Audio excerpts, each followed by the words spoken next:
बिस्मिल्लाहिर्रहमानिर्रहीम। अस्सलाम वालेकुम व्यूअर्स, मैं उम्मीद करती हूँ कि आप सब खैरियत के साथ होंगे। खुदा आपको खुश रखे, आबाद रखे और ढेरों खुशियाँ अता फरमाए।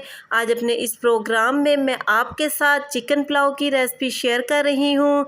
मैं उम्मीद करती हूँ कि मेरी आज की चिकन पुलाव की ये रेसिपी आपको बहुत पसंद आएगी। बहुत इजी तरीके और सिंपल मसालों के साथ मैं आज आपको चिकन पुलाव की ये रेसिपी बनाना सिखाऊंगी। अगर आपको मेरी आज की चिकन पुलाव की ये रेसिपी पसंद आए तो कमेंट सेक्शन में अपनी राय के बारे में मुझे ज़रूर बताइएगा कि आपको मेरी आज की चिकन पुलाव की ये रेसिपी कैसी लगी। और साथ ही मेरे चैनल को सब्सक्राइब करना और बेल आइकन के बटन को प्रेस करना मत भूलिएगा। इसी के साथ ही अब हम चलते हैं अपनी आज की रेसिपी की तरफ। सबसे पहले हमने एक कढ़ाई ली है और इसमें आधी प्याली हमने कुकिंग ऑयल ऐड किया है और साथ ही 2 बड़े साइज़ के हमने इसमें प्याज ऐड करने हैं। प्याज़ों को मीडियम फ्लेम पे 5 से 6 मिनट तक ऑयल में फ्राई करना है। 5 से 6 मिनट के बाद प्याज गोल्डन ब्राउन शक्ल में चेंज हो चुके हैं।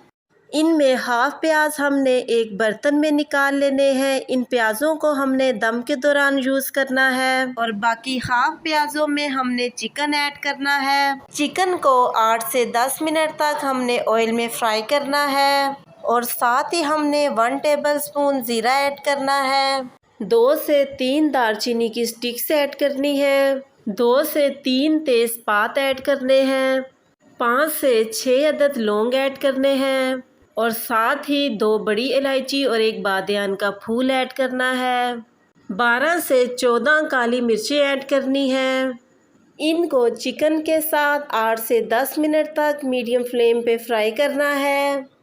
चिकन को 8 से 10 मिनट फ्राई करने के बाद हमने इसमें 1.5 चम्मच अदरक और लहसुन का पेस्ट ऐड करना है। 2 से 3 मिनट तक अदरक और लहसुन के पेस्ट को चिकन के साथ फ्राई करना है ताकि इसका कच्चापन ख़त्म हो जाए। जैसे ही अदरक और लहसुन फ्राई हो हमने इसमें 1 टमाटर ऐड कर देना है और साथ ही हमने 4 से 5 अदद हरी मिर्चें ऐड करनी है। 4 चम्मच हमने इसमें नमक ऐड करना है। नमक आप अपने टेस्ट के मुताबिक कम या ज़्यादा ऐड कर सकते हैं। 1 टेबलस्पून पिसी हुई रेड मिर्च ऐड करनी है और साथ ही 1 टेबलस्पून कुटी हुई रेड मिर्च ऐड करनी है।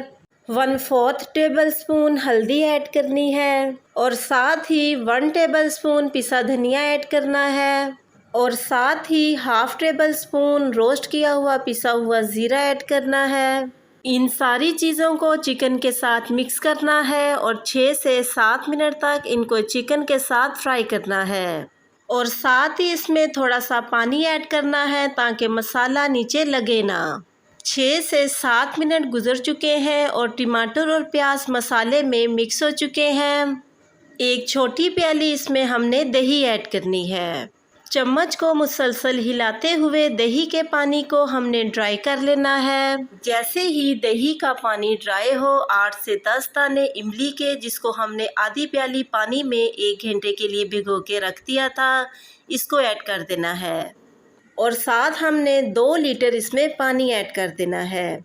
1 किलो हमारे चावल हैं इसलिए 2 लीटर इसमें हमने पानी ऐड करना है। चम्मच की मदद से इसको हमने मिक्स कर लेना है। ढक्कन की मदद से इसको कवर करके 3 से 4 मिनट तक हमने इसको बॉईल करना है। आप देख सकते हैं कि पानी में बॉईल आना शुरू हो चुके हैं। अब इसमें हमने अपने चावल ऐड कर देने हैं। चावलों को हमने आधे घंटे के लिए पानी में भिगो के रख दिया था, इससे चावल बहुत ही अच्छे बनते हैं। चम्मच की मदद से एक बार चावलों को मिक्स करना है। 8 से 10 मिनट के लिए चावलों को कवर करके रख देना है और दरमियान में 1 या 2 बार चावलों को लाजमन चेक करना है। चावलों का पानी बिल्कुल ड्राई हो चुका है। चम्मच की मदद से एक बार चावलों को मिक्स करना है। चावल अच्छे तरीके के साथ मिक्स हो चुके हैं।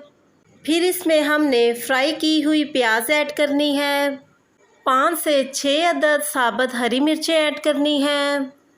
2 टेबलस्पून बारीक कटा हुआ हरा धनिया ऐड करना है। 2 टेबलस्पून ही इसमें पुदीने की पत्तियां ऐड करनी है। ढक्कन की मदद से चावलों को कवर करके 10 मिनट के लिए इनको दम दे देना है। 10 मिनट गुजर चुके हैं और चावल हमारे माशाल्लाह से बिल्कुल रेडी हो चुके हैं। चम्मच की मदद से चावलों को एक बार हमने मिक्स करना है। चावल अच्छे तरीके के साथ मिक्स हो चुके हैं। अब हमने इनको एक प्लेट में निकाल लेना है। अगर आपको भी मेरी आज की चिकन पुलाव की ये रेसिपी पसंद आई तो कमेंट सेक्शन में अपनी राय के बारे में मुझे ज़रूर बताइएगा कि आपको मेरी आज की चिकन पुलाव की ये रेसिपी कैसी लगी। और साथ ही मेरे चैनल को सब्सक्राइब करना और बेल आइकन के बटन को प्रेस करना मत भूलिएगा। इससे मेरी न्यू आने वाली हर वीडियो का नोटिफिकेशन आपको बआसानी मिलता रहेगा। मैं अब आपसे दोबारा मिलूँगी नेक्स्ट प्रोग्राम में एक नई रेसिपी के साथ। तब तक के लिए अपना बहुत ही ख्याल रखिएगा और मुझे अपनी दुआओं में ज़रूर याद रखिएगा। मैं अब आपसे इजाज़त चाहती हूँ। अल्लाह हाफिज़।